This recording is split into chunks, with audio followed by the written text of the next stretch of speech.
കഴിഞ്ഞതെല്ലാം ഒരു ക്യാൻസൽ ചെയ്ത ചെക്ക് പോലെയാണ്. വരാൻ പോകുന്നതൊന്നും നമ്മുടെ കയ്യിലുമല്ല.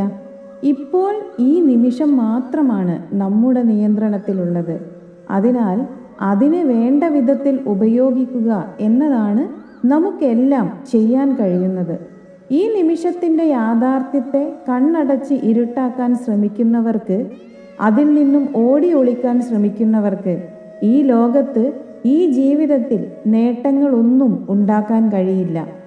ജീവിതത്തിലെ ഓരോ നിമിഷവും വെല്ലുവിളികൾ നിറഞ്ഞതാണ്. അതിനെ നേരിടാൻ താല്പര്യമില്ലാത്തതുകൊണ്ടോ ധൈര്യമില്ലാത്തതുകൊണ്ടോ കഷ്ടപ്പെടാനുള്ള മനസ്സില്ലാത്തതുകൊണ്ടോ ഒക്കെയാണ് മിക്കവാറും ആളുകൾ അവയിൽ നിന്നും ഓടി ഒളിക്കാൻ ശ്രമിക്കുന്നത്.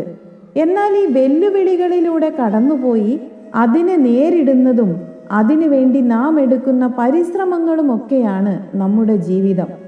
പോയ കാലത്തേക്ക് തിരിഞ്ഞു നോക്കുമ്പോൾ നമ്മൾ മുഖം തിരിച്ച വെല്ലുവിളികളേക്കാൾ നമ്മുടെ ജീവിതത്തിന് കുറച്ചെങ്കിലും സംതൃപ്തി നൽകുന്നത് നമ്മൾ ധൈര്യത്തോടെ നേരിട്ട വെല്ലുവിളികളാണ്.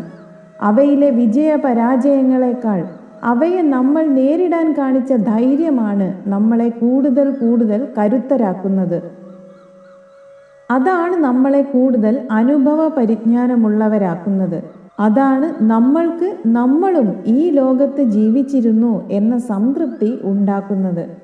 ജീവിതം നമ്മുടെ മുന്നിലേക്ക് എത്തിക്കുന്ന വെല്ലുവിളികളെ ഏറ്റവും കുറഞ്ഞ പക്ഷം സ്വീകരിച്ച് നേരിടാൻ തയ്യാറാവുക എന്നതാണ് നമ്മൾ എല്ലാവരും ചെയ്യേണ്ടത്. അങ്ങനെയുള്ളവർക്ക് മാത്രമേ എന്തെങ്കിലും നേടാൻ കഴിയുകയുള്ളൂ. അല്ലാത്തവർ വെറുതെ ജീവിച്ചു മരിച്ചു പോകുന്നു എന്നതിൽ കൂടുതൽ ഈ ലോകത്തിനോ തനിക്കോ ഒരു ഉപകാരവും ഉണ്ടാക്കുന്നില്ല എന്നതാണ് സത്യം.